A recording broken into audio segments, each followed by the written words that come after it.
Now, I know I haven't reviewed too many games yet, but at this point I can safely say the Journey is the one that I've had the most trouble talking about. And that's because, in my opinion, the game should be experienced without prior knowledge of certain aspects. Read too much or see something you shouldn't, no matter how minor, and a bit of the magic is lost. Or so is my belief anyway, which is why this review will be intentionally vague in a couple of aspects. But if you need clarification, I'm always available to talk or answer questions.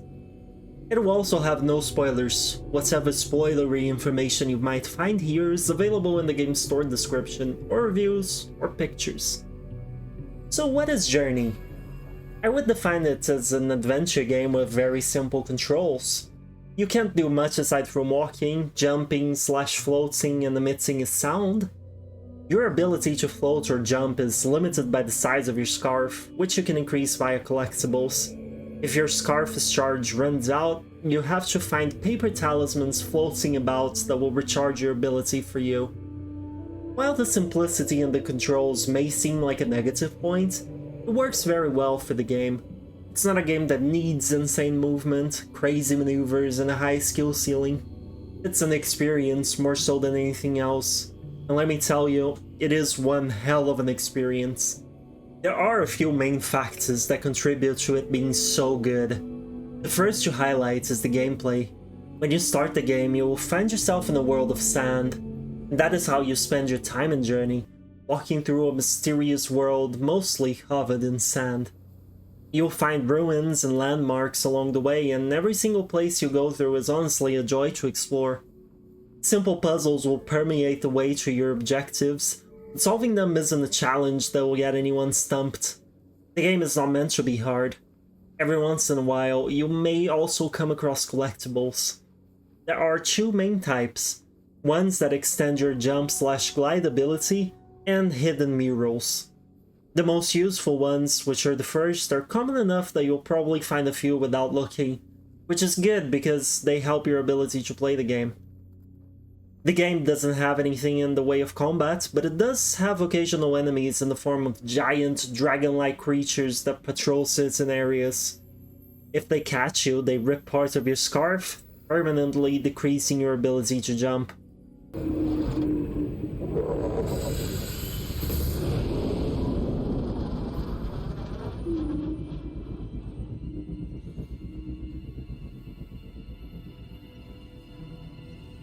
It's about as painful as you can imagine, but thankfully these creatures are somewhat easy to avoid. Even if you do get caught, the game is well designed to the point you'll still be able to finish the game, even with a smaller jump. The most important bit of the gameplay though, in my opinion, that helps shape this game as extremely unique is the multiplayer aspect. I won't go into too much detail about it, but let me ask you this. Have you ever played a game with random multiplayer co-op aspects?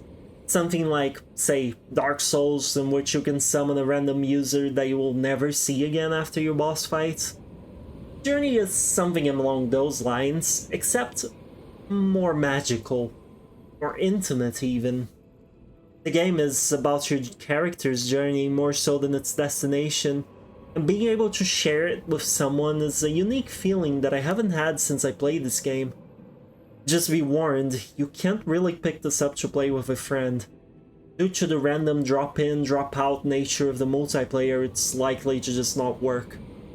But even with this in mind, I cannot overstate this. This aspect is truly amazing to see in the game. Another important aspect that shapes the game is the storytelling. It's vague. In fact, you'll quickly find out that everything in the game is. The game offers you a bit of freedom in all aspects, so this is definitely by design. Art is, after all, subjective, right? We each take something out of it. When I see a painting or read a tale or listen to a song, I might feel or understand something completely different from the very next person who sees or reads or listens to it. And one of the strong suits of this game is that it offers this in spades. I won't say anything about it, but for me, the story/message was absolutely worth going through the game. As I said, it's one of the many strong points that, together with the others, becomes this great experience. An important bit to note here is that the game was absolutely designed to be played in one sitting. It's a 2-3 hour long game tops, excluding obviously replays, so it's doable. Treat it like you would a movie, for example. There are a few hints about this here and there, some of which are downsides. For example, the game has no way to save and quit. It auto-saves after every chapter, but if an emergency comes up, you might find yourself losing a bit of progress. At least it won't be much. The game also doesn't really pause, even in the pause screen it continues, which I found out in the worst possible way, by being joined by a player and missing some of the progress. But again, these are minor cons and just illustrate what I said about this being intended as something you play from start to finish with minimal breaks.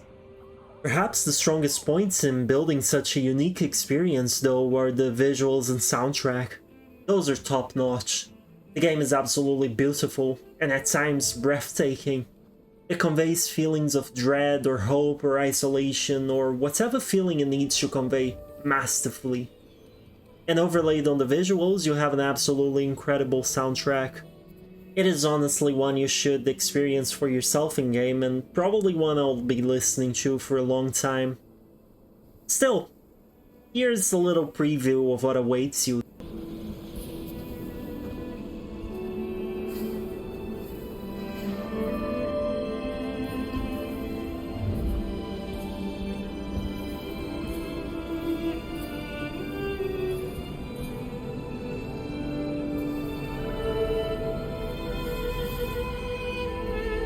Even more so than the scenery and graphics, the soundtrack is absolutely capable of evoking many feelings in the player.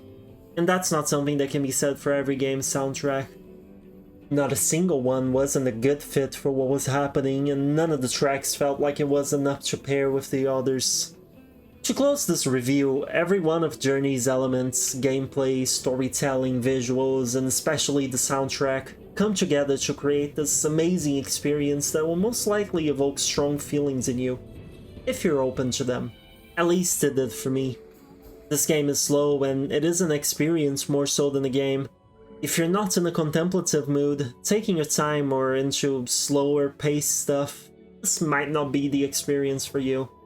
It really isn't for everyone, but then again, what is? But if you're interested in adventures, if you want a chill game to play, and especially if you're one of those people who see video games as art, do yourself a favor and get this game. There is more to be said as some aspects were left intentionally vague, but honestly, it's because I really didn't want to even risk ruining the magic that this game has. I couldn't even talk about what I felt because I really didn't want to risk giving something away with that information. If you're planning to go through your journey for the first time, I envy you. I hope you take as much from it as I did from mine. And now for the fun YouTube stuff. If you liked this review, if it was useful to you, please do leave a like and subscribe as it really helps out my channel's growth. But above all else, if you feel so inclined, leave a comment with your opinion. I love hearing from you guys. Thank you so much for watching, and I'll see you hopefully on the next one. Bye bye!